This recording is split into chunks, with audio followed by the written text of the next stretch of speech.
Assalamu alaikum wa rahmatullahi wa barakatuh. Il existe une lumière qui ne s'éteint jamais, une source de paix qui ne déçoit jamais, un refuge qui apaise même les cœurs les plus tourmentés. Cette lumière, c'est le Coran. Dans un monde rempli de bruit, d'inquiétude et de confusion, beaucoup cherchent la baraka dans leurs biens, leur travail ou leurs relations, mais ont-ils cherché la baraka là où elle descend réellement? Si tu rencontrais Allah aujourd'hui, serais-tu satisfait de l'état de ton cœur? Si cette nuit était ta dernière, qu'aurais-tu changé dans ta vie? Quand as-tu pleuré pour la dernière fois par amour ou par crainte d'Allah? Dans cette vidéo, nous allons découvrir pourquoi s'accrocher fermement au Coran est la clé de la véritable baraka, à la lumière des enseignements rappelés par Zakir Naik. Tu comprendras comment le livre d'Allah peut transformer ton quotidien, purifier ton cœur et attirer les bénédictions dans ta vie. Allah dit dans le Coran, « Voici un livre béni que nous avons fait descendre. » Sourate 6, verset 155. Abonne-toi à l'Islam Connect, like, commente et partage cette lumière autour de toi. Ne quitte pas cette vidéo sans prendre la décision de devenir une meilleure version de toi-même pour Allah. Si ton cœur a vibré en écoutant ces paroles, sache qu'Allah t'appelle vers quelque chose de plus grand. Regarde autour de toi. Le monde court. Les gens se pressent. Chacun cherche à avoir plus d'argent, plus de reconnaissance, plus de réussite apparente. On nous a fait croire que la baraka se mesure en chiffres, en comptes bancaires, en maisons, en voitures, en diplômes. Pourtant, combien de personnes possèdent tout cela, mais dorment avec l'angoisse dans le cœur? Combien n'ont l'abondance matérielle, mais pas la paix intérieure? La baraka n'est pas une question de quantité, c'est une question de qualité. Ce n'est pas le beaucoup qui définit la bénédiction, mais le suffisant. C'est un peu suffisant. C'est un salaire modeste qui couvre les besoins sans stress. C'est une journée courte, mais remplie de productivité. C'est une famille simple, mais unie par l'amour et la foi. La baraka, c'est quand Allah met du bien dans ce que tu possèdes. C'est quand ton temps devient bénéfique. C'est quand une difficulté devient une élévation. C'est quand une épreuve devient un moyen de te rapprocher de lui. Le prophète, que la paix et le salut d'Allah soient sur lui, a dit « La richesse ne consiste pas en l'abondance des biens, mais la richesse est la richesse de l'âme. » Rapporté par Bukhari et Muslim. Cette parole renverse totalement notre vision du succès. La vraie richesse n'est pas dans ce que tu tiens dans ta main, mais dans ce que tu portes dans ton cœur. Un cœur satisfait est plus riche qu'un compte rempli d'inquiétude. Un cœur attaché à Allah est plus stable qu'une montagne. Le Coran nous apprend à redéfinir nos priorités. Allah dit « Les biens et les enfants sont l'ornement de la vie d'ici-bas. Mais les bonnes œuvres durables ont auprès de ton Seigneur une meilleure récompense et une meilleure espérance. » Sourate 18, verset 46. Les biens sont un ornement, pas une finalité. Ils embellissent la vie, mais ils ne la garantissent pas. Ils peuvent disparaître en un instant. Une maladie, une crise, un accident, et tout peut changer. Mais la baraka dans la foi, la sincérité, les bonnes actions, cela reste. Beaucoup cherchent de la baraka en multipliant leurs efforts matériels, mais oublient la source de toute bénédiction, Allah. Quand tu t'accroches au Coran, ton regard change. Tu comprends que la réussite n'est pas d'accumuler, mais d'être utile, pas de posséder, mais de plaire à ton Créateur. S'accrocher au Coran, c'est purifier son intention. Pourquoi travailles-tu? Pourquoi poursuis-tu tes objectifs? Est-ce pour impressionner les gens ou pour rechercher l'agrément d'Allah? Quand ton intention devient sincère, même ton travail quotidien devient une adoration. Même ton commerce devient une source de récompense. Même ton effort devient baraka.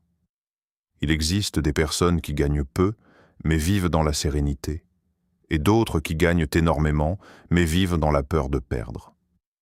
La différence ne réside pas dans le montant, elle réside dans la présence de la baraka. La baraka, c'est quand Allah met la tranquillité dans ton cœur malgré le peu. C'est quand il te protège des excès. C'est quand il te donne la satisfaction intérieure. Et cette satisfaction vient d'un lien fort avec lui. Le Coran éduclame à la gratitude. Il rappelle que chaque bienfait vient d'Allah. Quand tu lis et médites ces versets, tu apprends à dire « Alhamdulillah » avec conscience. Et la gratitude attire la baraka. Allah dit « Si vous êtes reconnaissant, très certainement j'augmenterai pour vous. » Sourate 14, verset 7. L'augmentation ne signifie pas toujours plus d'argent. Elle peut être plus de paix, plus de santé, plus de stabilité, plus de clarté dans les décisions. Alors si tu cherches la baraka, ne la cherche pas seulement dans ce que tu accumules. Cherche-la dans ta relation avec le Coran. Cherche-la dans la purification de ton cœur. Cherche-la dans la sincérité de ton intention. Car la véritable abondance n'est pas extérieure. Elle commence à l'intérieur. Le Coran n'est pas un simple livre que l'on ouvre uniquement pendant le Ramadan ou que l'on place en hauteur par airtram. Ce n'est pas un objet de décoration spirituelle posé sur une étagère, prenant la poussière au fil des mois. Le Coran est vivant. Il parle, il répond, il guide, il éclaire, il transforme. Allah dit « Ce Coran guide vers ce qu'il y a de plus droit » Sourate 17, verset 9. Remarque la profondeur de ce verset. Il ne dit pas qu'il guide parfois. Il ne dit pas qu'il guide uniquement les savants ou les pieux. Il dit qu'il guide vers ce qu'il y a de plus droit. Cela signifie que dans chaque situation de ta vie, il existe dans le Coran une orientation plus juste que ton émotion, plus stable que ton opinion, plus sage que ton instinct. Quand tu es perdu face à une décision importante, mariage, travail, choix de vie, le Coran t'apprend les principes, la sincérité, la justice, la consultation, la patience.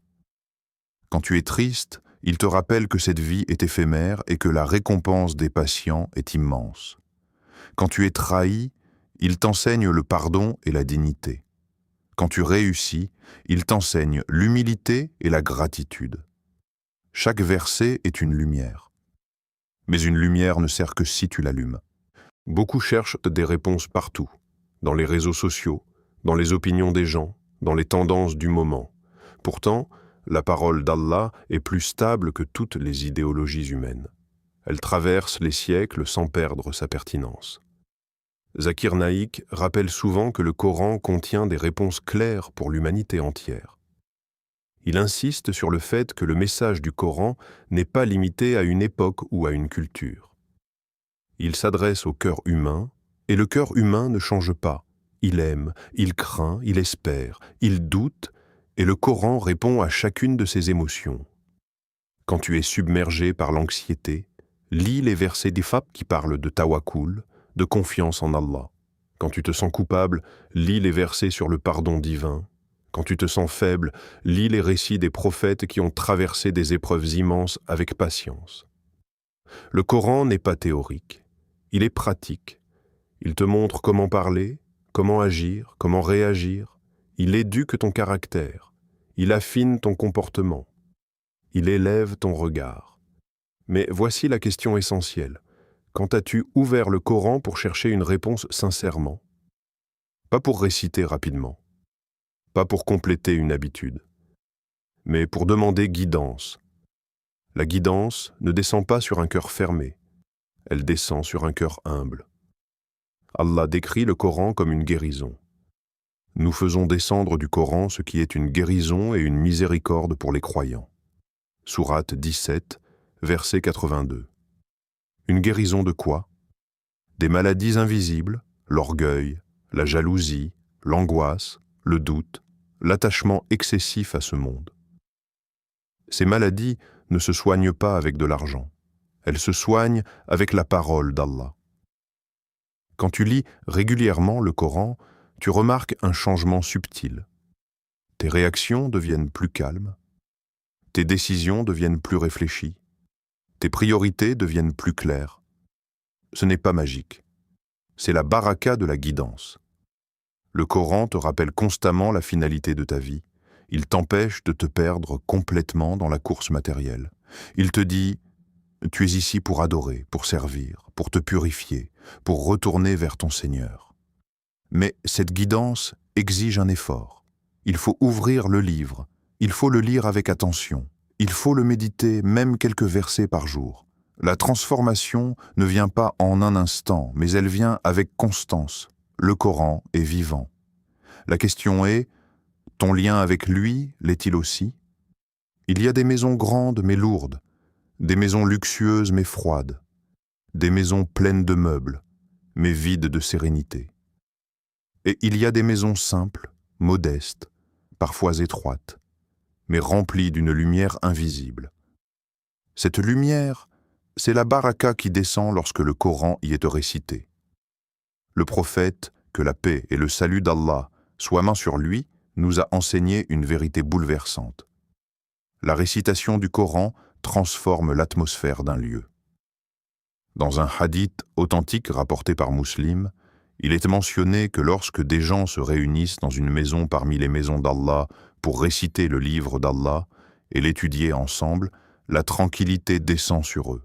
La miséricorde les enveloppe, les anges les entourent, et Allah les mentionne auprès de ceux qui sont auprès de lui. Réfléchis à cela un instant. Pendant que tu récites quelques versets, les anges t'entourent. La sakina, cette paix profonde que rien ne peut acheter, descend sur toi. La miséricorde divine couvre l'endroit où tu te trouves. Ce n'est pas une image symbolique, c'est une réalité spirituelle. Imagine que ta maison devienne un lieu que les anges fréquentent.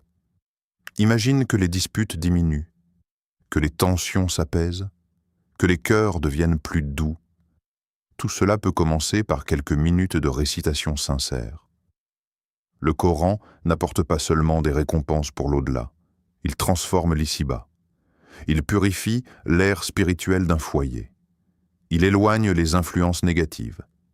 Il installe une atmosphère de rappel constant. Beaucoup cherchent la paix à travers la musique, les divertissements ou les distractions. Mais cette paix est temporaire. Elle disparaît dès que le silence revient. La paix du Coran, elle, reste. Elle s'installe progressivement. Elle s'enracine dans le cœur. Le prophète, que la paix et le salut d'Allah soient mots sur lui, a également comparé la maison où l'on évoque Allah à une maison vivante, et celle où Allah n'est pas évoqué à une maison morte. Une maison peut être physiquement debout, mais spirituellement éteinte. La récitation du Coran lui redonne vie. Et ce n'est pas une question de quantité. Tu n'as pas besoin de réciter des heures chaque jour. Même quelques versets, lus avec concentration, peuvent changer l'atmosphère. Ce qui compte, c'est la sincérité. Quand le Coran est récité, les cœurs s'unissent. Une famille qui lit ensemble développe une connexion différente. Les enfants grandissent en entendant la parole d'Allah. Les parents se rappellent leurs responsabilités. Les conversations deviennent plus conscientes. La baraka descend là où le Coran est honoré. Et cette baraka ne se limite pas aux murs d'une maison. Elle entre dans les décisions, dans le temps, dans les relations. Une maison où le Coran est présent régulièrement est une maison protégée. Mais au-delà des murs, il y a une autre demeure encore plus importante, ton cœur. Ton cœur est aussi une maison. Une maison qui peut être remplie de bruit, de rancune, d'attachement excessif, ou remplie de lumière. Lorsque tu récites le Coran, tu invites la parole d'Allah à entrer dans ton cœur. Et lorsque cette parole entre, elle nettoie, elle apaise les inquiétudes, elle réduit la colère, elle diminue la jalousie, elle renforce la patience. Imagine que ton cœur devienne un espace de paix permanent. Pas une paix fragile, mais une paix solide, fondée sur la certitude qu'Allah est avec toi. Tout commence par une décision simple, ouvrir le Coran régulièrement, même si ta récitation n'est pas parfaite, même si tu lis lentement, même si tu comprends petit à petit. La baraka ne demande pas la perfection, elle demande de la constance, Une maison illuminée par le Coran est une maison que les difficultés ne détruisent pas facilement. Un cœur illuminé par le Coran est un cœur que les épreuves ne brisent pas complètement. Alors demande-toi, dans ta maison, combien de temps le Coran est-il récité? Dans ton cœur, combien de place lui as-tu réellement donné? Car là où le Coran est récité avec sincérité, la baraka descend inévitablement. Nous vivons dans une époque où tout attire, tout distrait, tout appelle. Les tentations sont à portée de main, littéralement dans nos poches. Les opinions se multiplient, les idéologies se confrontent, les tendances changent chaque semaine. Dans ce tourbillon constant, le cœur humain peut facilement se perdre. Sans ancrage spirituel, il dérive. Un jour, il suit une mode. Un autre jour, il suit une émotion. Un autre encore, il suit la pression sociale. Peu à peu, sans s'en rendre compte, il s'éloigne de sa direction initiale. C'est pour cela qu'Allah nous donne un ordre clair et puissant. Et cramponnez-vous tous ensemble au câble d'Allah et ne soyez pas divisés. Sourate 3, verset 103. Le mot utilisé est fort, cramponnez-vous. Cela évoque l'image de quelqu'un qui s'accroche fermement pour ne pas tomber. Les savants expliquent que le câble d'Allah désigne le Coran. Il est le lien direct entre le ciel et la terre. C'est la corde solide qui ne se rompt pas. S'y accrocher, ce n'est pas seulement le lire occasionnellement, c'est en faire une référence, une base, un critère de vérité. Aujourd'hui, beaucoup de voix prétendent définir le bien et le mal. Ce qui était hier considéré comme une faute devient normalisé. Ce qui était clair devient flou. Les limites se déplacent, les valeurs se relativisent. Sans repère stable, le cœur se confond. Le Coran, lui, ne change pas. Il ne s'adapte pas aux tendances. Il n'est pas influencé par les pressions sociales. Il reste une vérité constante au milieu des fluctuations humaines. S'accrocher au Coran, c'est filtrer les idées à travers la révélation. Ce n'est pas accepter chaque discours simplement parce qu'il est populaire. C'est revenir aux principes divins, la justice, la pudeur, la sincérité, la responsabilité. Les passions sont puissantes, elles séduisent, elles embellissent ce qui peut être nuisible. Allah nous avertit à plusieurs reprises contre le fait de suivre nos passions aveuglément. Car la passion, si elle n'est pas contrôlée, devient un guide trompeur. Le Coran discipline le cœur. Il lui apprend à différer un plaisir pour une récompense plus grande. Il lui apprend à résister à une tentation pour préserver sa dignité. Il lui rappelle que chaque choix a une conséquence. Il y a aussi les illusions de ce monde. Les réseaux montrent des vies parfaites. Les succès sont exposés, les épreuves cachées. On compare, on envie, on doute de soi. Le Coran vient rétablir l'équilibre. Il rappelle que cette vie est temporaire. Il replace l'au-delà au centre. Quand ton cœur est connecté au Coran, tu développes une lucidité. Tu vois au-delà des apparences. Tu comprends que tout ce qui brille n'est pas forcément bénéfique. S'accrocher au Coran, c'est aussi se protéger de l'extrémisme et de l'égarement religieux, car l'ignorance peut pousser à des excès. Le Coran enseigne la modération, la sagesse, la justice. Il équilibre la crainte et l'espoir, la fermeté et la douceur. Sans le Coran, chacun construit sa propre version de la vérité. Avec le Coran, la vérité est révélée. Mais cette protection demande un effort. Il faut apprendre. Il faut comprendre. Il faut méditer. Une lecture superficielle ne suffit pas. Il faut laisser les versets pénétrer le cœur. Plus tu t'exposes au Coran, plus ton discernement grandit. Tu ressens intérieurement quand quelque chose ne correspond pas aux valeurs divines. Tu développes une sensibilité spirituelle. Et même si tu trébuches, car nous trébuchons tous, le Coran te ramène. Il te rappelle le repentir. Il t'empêche de sombrer complètement. Dans un monde instable, le Coran est une stabilité.